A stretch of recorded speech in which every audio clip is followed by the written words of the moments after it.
Spain देश के एक छोटे से गांव में एक माली अपने बगीचे को सींचने और पेड़ पौधों को ठीक करने में लगा था। उसी समय एक मनुष्य दौड़ता हुआ बगीचे में आया। वह मनुष्य बहुत लंबा था, उसका सिर नंगा था और बाल बिखरे हुए थे। उसने एक कोट पहन रखा था।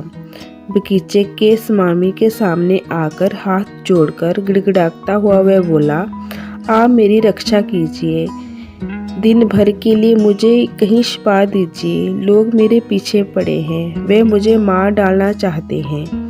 वह आदमी थर थर कांप रहा था और भय के मारे बार बार पीछे की ओर मुड़कर बगीचे के फाटक की तरफ देख रहा था।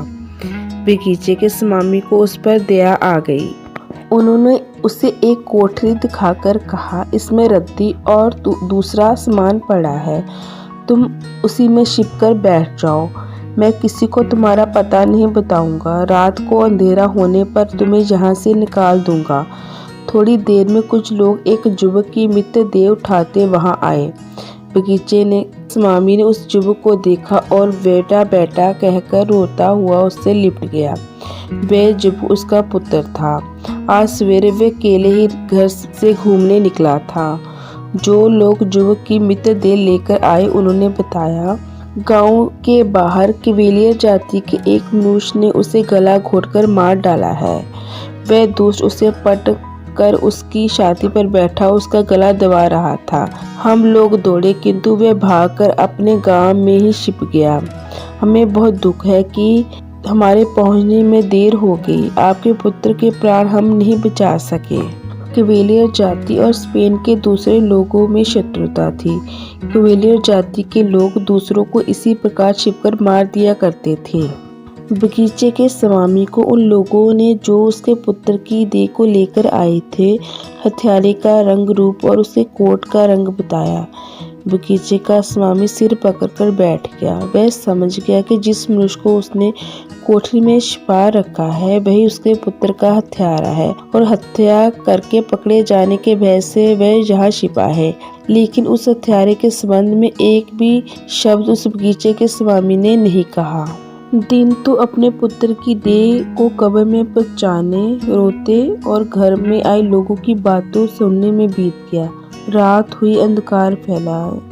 जब सब लोग सो गए तो बगीचे का स्वामी अपने घर के बगीचे में आया। उसने वह कोठरी खोली और उसमें छिपे मनुष्य से कहा, तुम्हें पता है कि दिन में तुमने जिस युवक की हत्या की वह मेरा पुत्र था। हत्यारा कांपने लगा। भय के मारे उससे बोला नहीं गया। उसने समझ लिया कि अब उसके प्राण नहीं बच सकते। लेकिन बगीचे के स्वामी ने उसे निर्भय करते हुए कहा, डरो मत, मैंने तुम्हें शरण दी है और तुम्हारी रक्षा का वचन दिया है। मैं अपने वचन का पालन करूंगा। मेरे खच्चरों में से एक खच्चर ले जाओ और उस पर चढ़कर रात ही रात यहाँ से निकल जाओ। हत्यारा उस बगीचे के स्वामी के पैरों पर गिर पड़ा और फूट फूट कर रोने लगा। बगीचे के स्वामी ने उसे उठाया और कहा, मेरा मरा पुत्र अब लौट नहीं सकता। तुम व्यर्थ देर मत करो।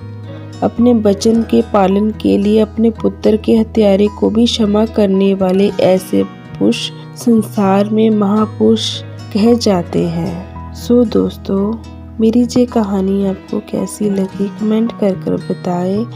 ऐसी ही इंटरेस्टिंग स्टोरीज के लिए मेरे इस चैनल अनमोल हिंदी स्टोरी को सब्सक्राइब करें। धन्यवाद।